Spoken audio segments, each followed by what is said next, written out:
Hello, welcome to the supplementary video for 6-1. In this video, I'm going to show you how you can use the list function of your calculator to help you find the mean and the 5-number summary of a set of data.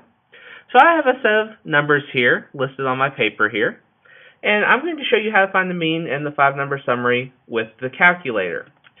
Now, the first thing you're going to want to do is you're going to want to make sure that you reset your calculator to make sure that any numbers in the list that you might have put in previously are cleared out. So you're going to hit first the second button, that bright green button at the top, and then you're going to press 0. You'll get a menu that asks you if you want to reset. You will press 2 for yes, and you'll get a message that says memory cleared. You can hit the clear button, and it will take you back to your normal screen. Now, the next button that we're going to want to press is going to be the button that says Data. It's right up in the top. It's in the second column, third one over. You're going to hit Data, and you're going to see these lists. Now, typically, we're going to want to enter data in list 1, and that's what's default already highlighted for you. So you can see that we have a cursor that we can move across, just like if we were on the regular calculator screen, but we want to make sure list 1 is highlighted. So the next thing we're going to do is type in each of these numbers. And we're going to type in the number, like I'm typing in 78, and then I'm going to hit enter to go down to the next line. And I'm going to do that until all my numbers are entered. And I'm going to slide that down so I can see that a little bit.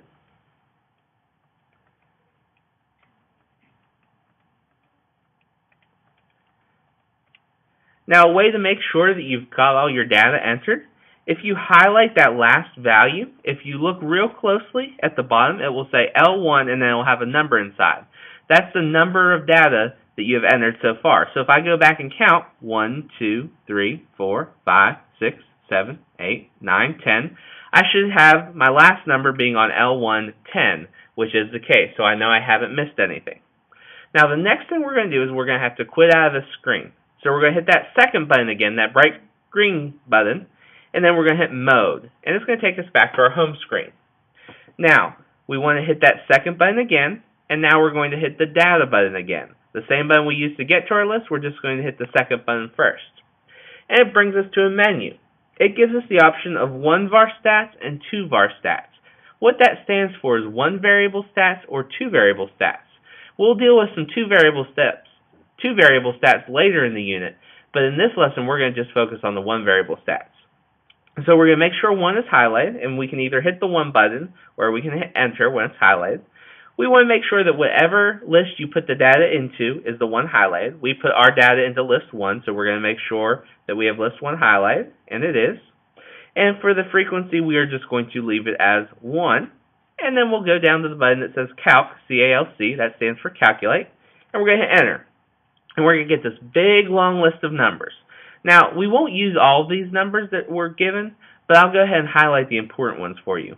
Again, another way to check to make sure that you have entered all your data is that very first thing where it says number 1, it's going to give you the number of pieces of data in this data set. So n is 10, so that means we entered 10 numbers. As long as that matches what we had originally, we know we've gotten all the numbers. Now, the next thing we're going to look for is the little symbol that looks like this. And we call that X bar. And in the calculator, it has a little 2 in front of it, if you are needing help to find that. And what this is going to stand for is our mean. X bar is a symbol that we can use for the mean.